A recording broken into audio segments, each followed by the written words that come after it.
Bendiciones para todos. En esta hora damos gracias al Señor que Radio Advenimiento y Advenimiento TV nos permiten poder dirigirnos a toda la audiencia en sus hogares, tal vez en sus radios.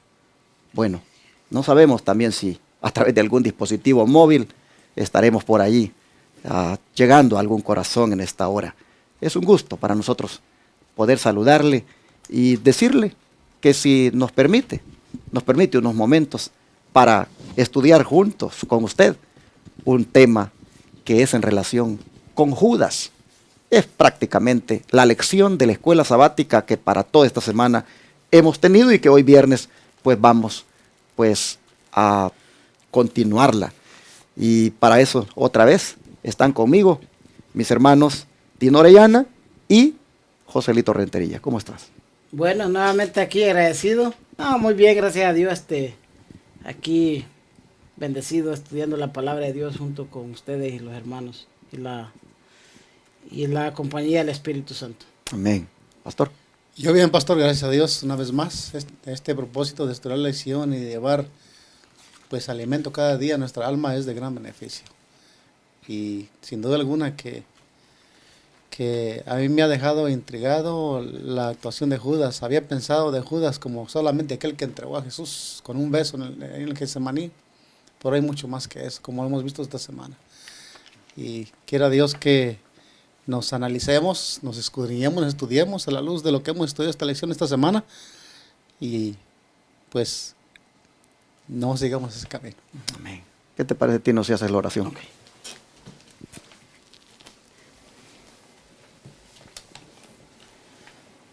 Oremos al Padre, al Hijo, al Espíritu Santo, Jehová Dios de los ejércitos.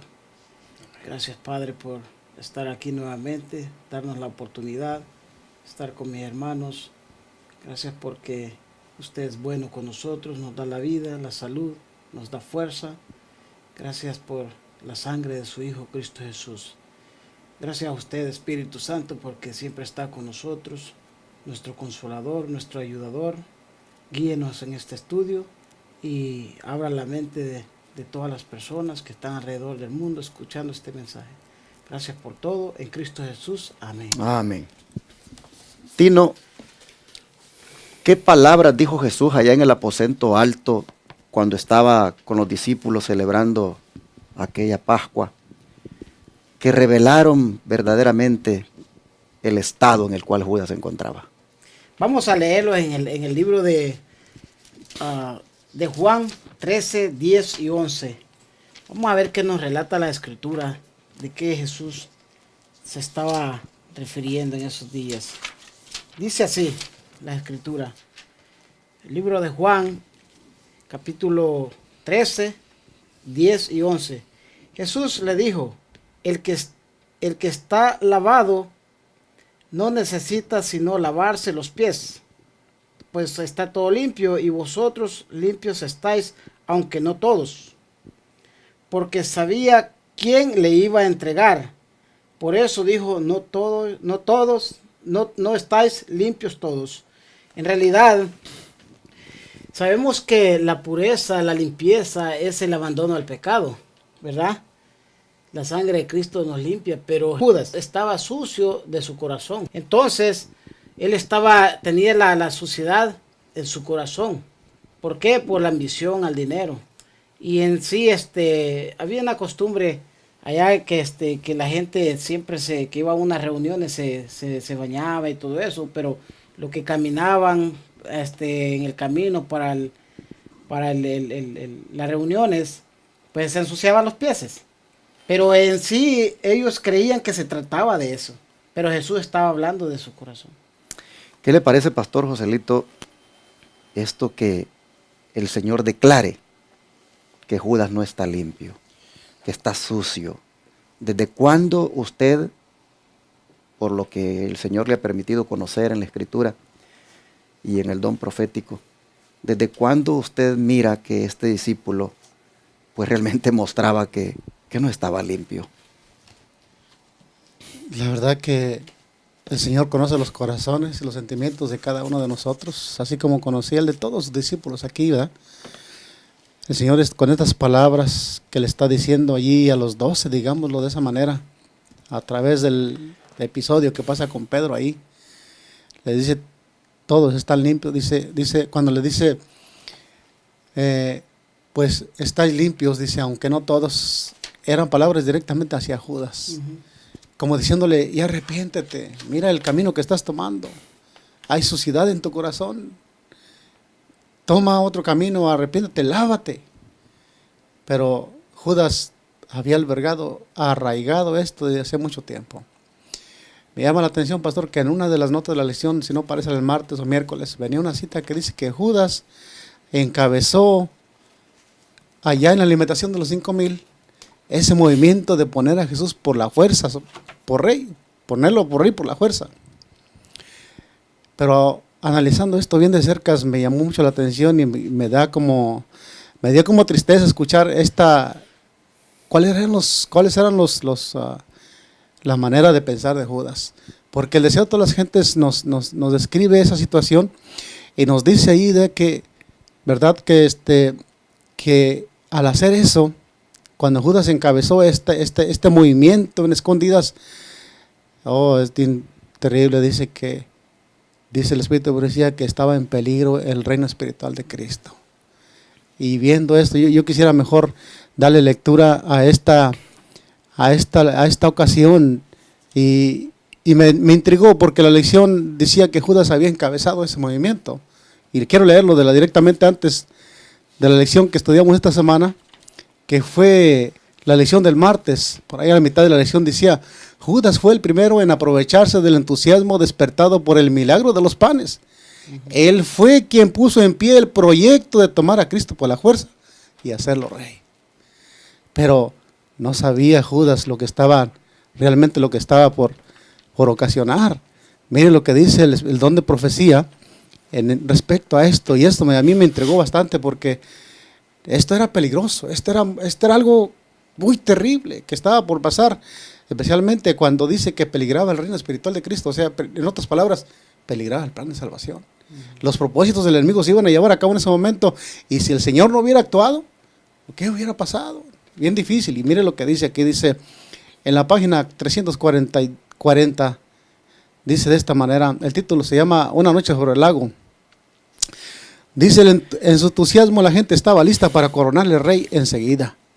Se veía que él no hacía ningún esfuerzo para llamar la atención a sí mismo ni para traerse honores. En esto era esencialmente diferente de los sacerdotes y los príncipes y los presentes. Temían que nunca haría valer su derecho al trono de David. Consultando entre sí, convinieron en tomarle por la fuerza y proclamarle rey de Israel. Los discípulos se unieron a la muchedumbre para declarar que el trono de David debería ser la herencia legítima de su maestro. Dijeron que era la modestia de Cristo que le hacía rechazar el honor. Exalte el pueblo a su libertador, pensaban. Véanse los arrogantes sacerdotes. Pero luego sigue diciendo, aquí dice, con avidez decidieron llevar a cabo su propósito, pero Jesús vio que se estaba tramando lo que se estaba tramando y comprendió, como no podían hacerlo ellos, cuál sería el resultado de un movimiento tal. Los sacerdotes y príncipes estaban ya buscando su vida, le acusaban de apartar a la gente de ellos, le acusaban de violencia y a una insurrección. La violencia y una insurrección seguirían a un esfuerzo hecho para colocarle sobre el trono, y la obra del reino espiritual quedaría estorbada. Sin dilación, el movimiento debía ser detenido. Llamando a sus discípulos, Jesús les ordenó que tomasen el bote y volviesen enseguida a Capernaum, dejándole a él despedir a la multitud. Nunca antes había parecido tan imposible cumplir esta orden de Cristo.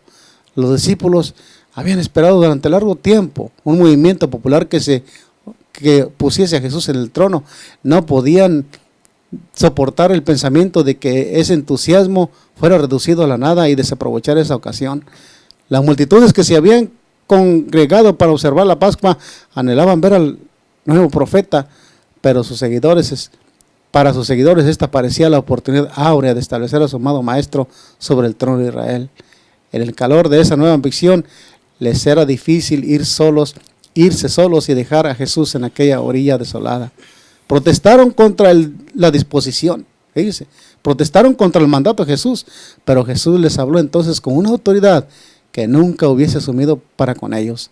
Sabían que cualquier oposición ulterior de su parte sería inútil y en silencio se volvieron hacia el mar. Si analizamos bien de cerca esta lectura, nos damos cuenta de realmente lo que abarca esa ambición, ese movimiento. Lleva a frustrar definitivamente los planes de Dios. También vimos en la lección de esta semana que Judas contradecía las palabras de Cristo. ¿Y qué es lo que lleva? El espíritu, la ambición de formar parte de un reino terrenal.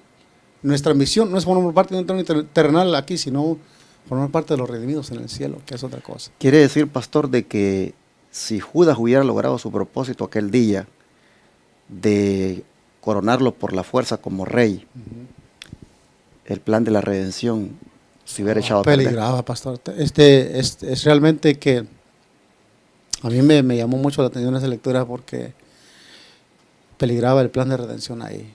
Los planes proféticos que habían sido escritos desde la profecía.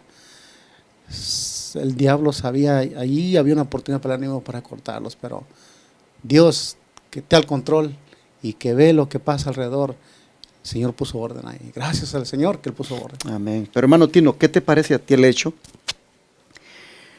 de que Cristo diga, vosotros limpios estáis, aunque no todos? ¿Qué te parece a ti el hecho de que Él diga no todos? En el sentido de que, ¿será que el Señor entonces conoce los secretos más íntimos del hombre? El Señor conoce todo hasta los pensamientos que el ser humano cree que los demás no pueden saber, pero Dios sí lo sabe todo. En el asunto de Judas, cuando dijo no, pero no todos, se refirió a Judas directamente porque Judas no estaba entregado completamente a Jesús, ¿verdad? Siempre él andaba en sus propios intereses. Entonces, y en sí, Judas quería y esforzaba o hacía lo imposible por querer coronar a Jesús como rey, porque él quería estar a su lado. Él quería quería estar a un lado de él, porque supuestamente, bueno, él era un estudioso, ¿verdad? Entonces él quería estar bien a su izquierda y Juan a su derecha, o sea que ellos querían su puesto.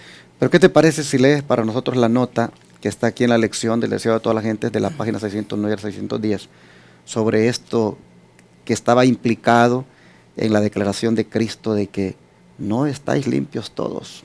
¿Qué te parece si lees ahí? Dice, mientras les lavaba los pies, Cristo había dado pruebas convincentes de que conocía el carácter de Judas.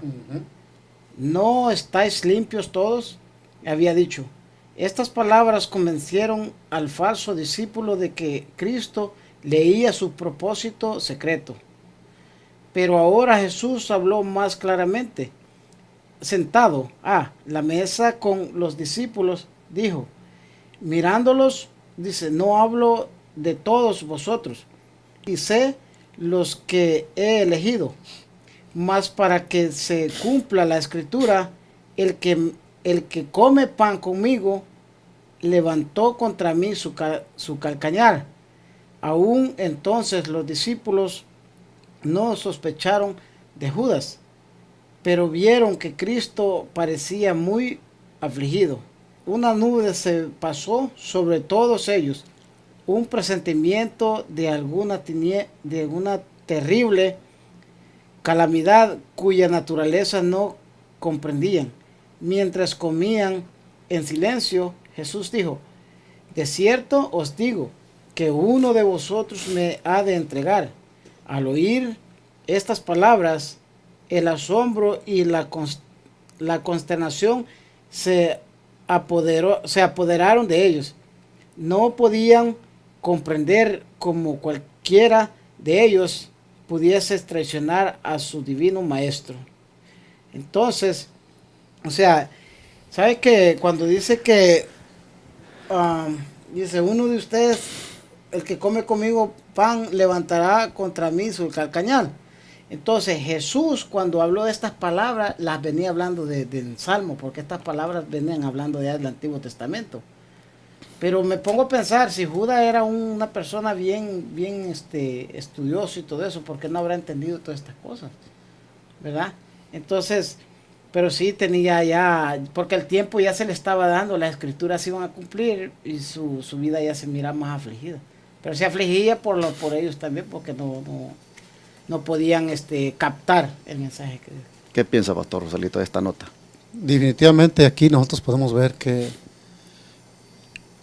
al lavar los pies de los discípulos estaba estableciendo el Señor realmente lo que es los principios del reino celestial.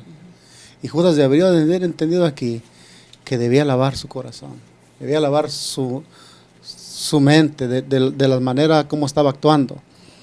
Y el Señor directamente ya lo desenmascara. Y cuando dice, no hablo de todos, dice, pero uno de los que están aquí me va a entregar. Los discípulos se consternaban, dice, bueno, ¿cómo no es posible? Nosotros somos tus seguidores, tus servidores, hemos estado contigo, ¿cómo es que te vamos a entregar? ¿Cómo es que dices esto? Pero estas palabras eran directamente para Judas, para que ya estaba casi por brincar, digamos, la línea que lo iba a separar definitivamente del abismo y la vida eterna.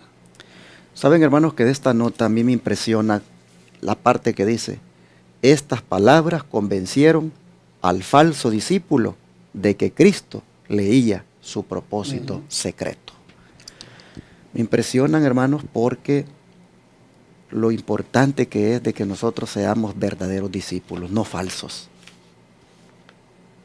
Miren, si nosotros estamos siguiendo al Señor como discípulos, entre comillas, pero somos falsos, tarde o temprano esa falsedad el Señor la va a descubrir, va a salir a la luz.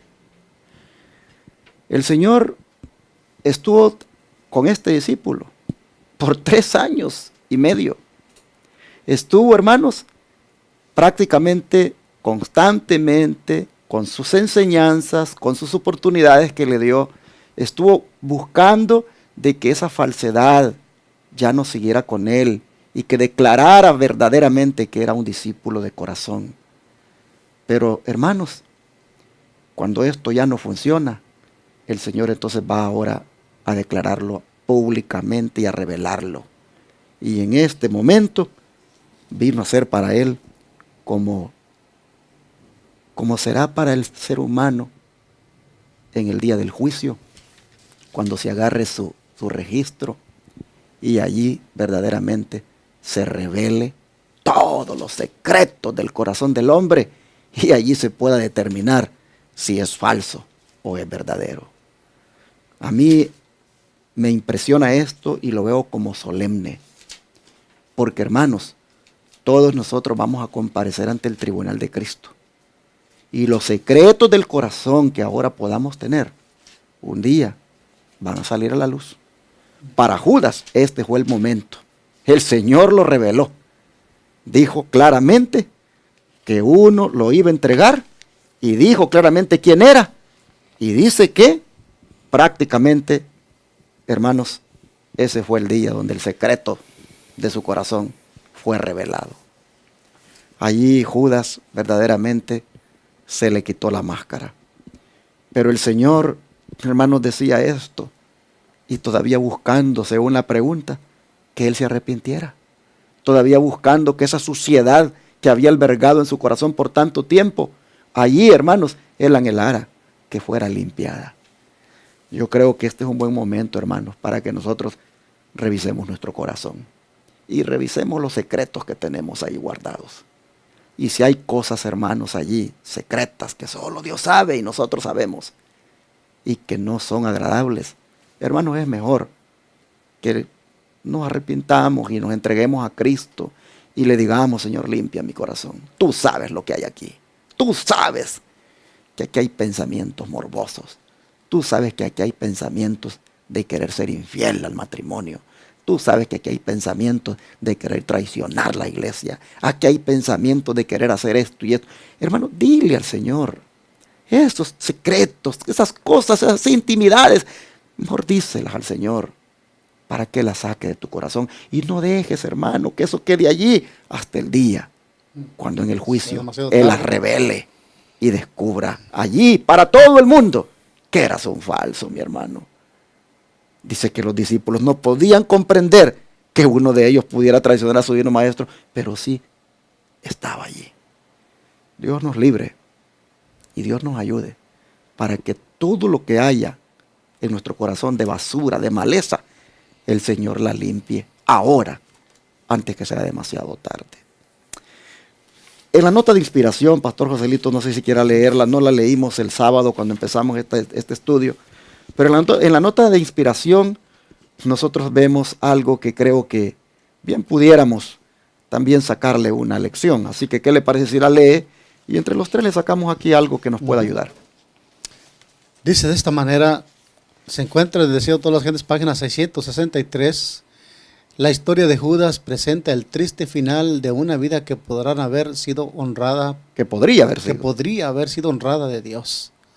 Si Judas hubiese muerto antes de su último viaje a Jerusalén, hubiese sido considerado como un hombre digno de un lugar entre los 12.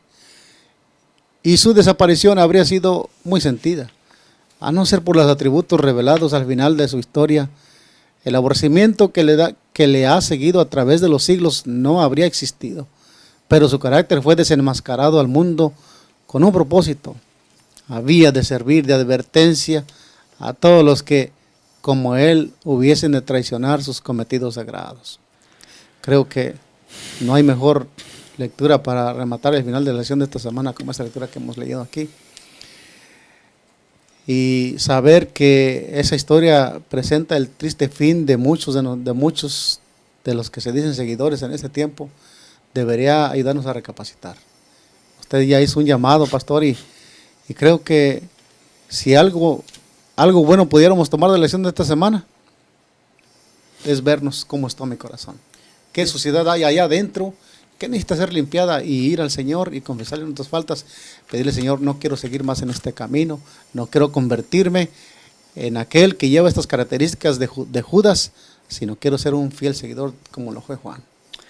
Hermano, dice que se me vino a la mente de esto, ¿verdad? Dice, si Judas hubiese muerto antes de su último viaje a Jerusalén, habría sido considerado como un hombre digno de un lugar entre los 12. O sea que si Judas hubiese muerto antes de traicionar a Jesús, él hubiera tenido salvación. Es como cuando se me vino a la mente del profeta que le pidió más vida a Dios, que le extendió creo que 15 años más, y ya hizo lo malo. Y entonces nosotros hoy en día, Dios en su misericordia, a veces han habido personas que les ha llegado su enfermedad, pero Dios lleva un propósito de ponerlos a descansar. Tal vez en ese momento estas personas están bien con Dios y Dios los quiere poner a descansar antes de que se van a llegar a perder, ¿verdad? Entonces, pero nosotros no podemos comprender los pensamientos de Dios, pero sí hay mucho que aprender de... Pastor Joselito, quisiera hacerle una pregunta más directa. Y a raíz de la nota final de esta nota de inspiración, había, dice, de servir de advertencia a todos los que como él hubieran de traicionar cometidos sagrados. Le quiero preguntar, ¿cuáles son los cometidos sagrados de Advenimiento TV, de Radio Advenimiento y de la Iglesia Advenimiento? ¿Cuáles son esos cometidos sagrados que Dios nos ha dado? Bien, creo que uno de los cometidos sagrados es un lugar que Dios nos ha dado como por ejemplo para ministrar. Cada uno de nosotros hemos sido llamados a cumplir un papel de dirigentes o ya sea de servidores, digámoslo de esa manera. Y pues el cometido sagrado que más se nos ha encomendado en ese tiempo, por ejemplo a nosotros como líderes o nuestra iglesia, es predicar el mensaje de los 3 ángeles. Digamos que ese cometido sagrado que se nos ha encomendado es hacer eso, pero lo traicionaríamos si tuviéramos un espíritu como el de Judas.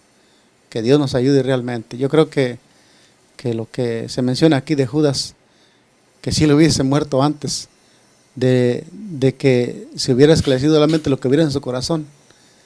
No está diciendo que se iba a salvar, simplemente que a los ojos de los seres humanos parecía esto que iba a ser como algo. Judas para los discípulos era alguien grande, pero el Señor conocía los secretos del corazón de Judas.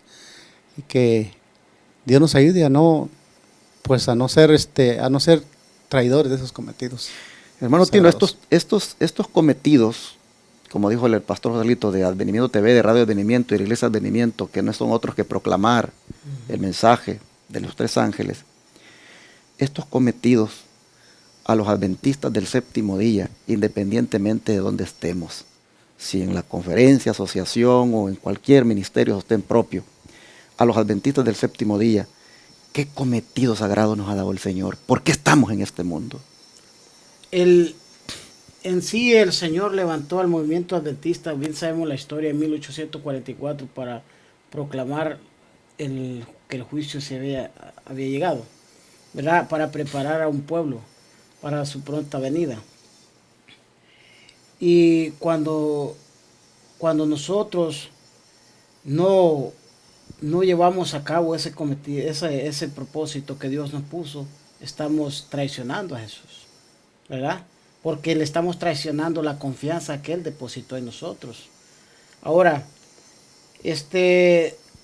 voy a un punto más, como por ejemplo, en el liderazgo, cuando se someten al ecumenismo, están traicionando a Jesús. Dios puso a líderes, gente de mucho estudio para que proclamara este mensaje, pero lo están desperdiciando. Ahora, pero tenemos un peligro nosotros hoy en día. Y el peligro de nosotros llevar este cometido de predicar el evangelio. Por ejemplo, le voy a poner un ejemplo. Yo el sábado me pongo a predicar. Estoy predicando, pero entre la semana estoy haciendo lo contrario. Estoy traicionando a Jesús. Y ese es un peligro que el enemigo puede llegar y aprovechar de ese momento para cortarme. Porque sabe que la Biblia dice que el diablo anda como león rugiente. Entonces, eso es un peligro, esto es una advertencia que Dios nos da a nosotros. O sea, nosotros realmente deberíamos de estar predicando este evangelio para testimonios en la Escritura. No solo el sábado, tiene que ser todos los días, ¿verdad? Porque en el momento que nosotros desechamos y hacemos lo contrario del evangelio, estamos traicionando este cometido que Dios nos da, ¿verdad? Amigo televidente y radioyente, termino en este día diciéndote que Judas traicionó su cometido que Dios le encomendó. Pero que tú y yo, nosotros aquí, no suceda eso con nosotros. Que no traicionemos el cometido que Dios nos ha encomendado. El primero de ellos, el de mantenernos limpios. El de mantenernos, hermanos, purificados en la sangre de Cristo. El mantenernos, hermanos, libres de inmundicia. Ese es el primer cometido. Y eso solo se alcanza si tenemos una íntima relación con el Señor diaria. Primer cometido, hermanos, que no hay que traicionar. Mantener una relación íntima con Jesús. Ese cometido diariamente hay que buscar, hermanos, mantenerlo en alto. Segundo cometido que no debemos traicionar es la misión. La misión para la cual, como adventistas del séptimo día, el Señor nos sacó de las tinieblas a su luz admirable. Que no es otro, sino proclamar las verdades. Las verdades, hermanos, las cuales como adventistas sabemos son verdad presente para este tiempo. Hermanos, ese cometido, el de proclamar la verdad, el de llevar adelante la misión. Todo adventista del séptimo día debe encararlo y asumir esa responsabilidad. Y el último cometido, pueden haber muchos, pero yo resumo estos tres, es el de ser fiel hasta la muerte. Y no traicionar nunca a Jesús. No traicionar nunca su obra. No traicionar nunca su iglesia. Y cuando hablo de su iglesia no estoy hablando de una corporación religiosa. Porque siempre cuando hablamos traicionar a la iglesia, creen que es salirse de una organización llamada Conferencia, Asociación o Misión. Eso no es traición. Traicionar a la iglesia es traicionar el pueblo de Dios, el pueblo remanente. ¿Cómo lo vas a traicionar? Ah, mis hermanos, traicionando a tus hermanos. Y dije que iba a cerrar, pero les quería preguntar a ustedes, ¿qué les parece a ustedes esa profecía que dio el hermano Guay? Donde dice que los adventistas nominales como Judas nos entregarán a los católicos. ¿Van a traicionar entonces algunos adventistas el cometido? ¿Sabe qué? Eso es bien peligroso, o sea, es algo bien que le deberíamos de poner mucho ojo, porque no se sabe si yo puedo ser uno de ellos, llevar el nombre de Jesús, ¿verdad? Yo soy adventista el séptimo día, pero mi vida es otra. Y en el conflicto de los siglos dice que cuando uno se está sometiendo a costumbres y tradiciones de este mundo, automáticamente está haciendo la marca de la bestia.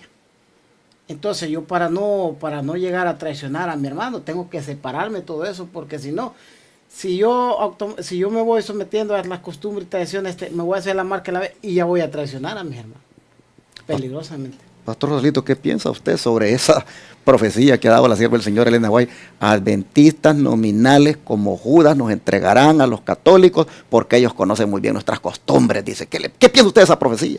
Tremenda, ¿no? La verdad que Dios nos libre de cumplir algo así.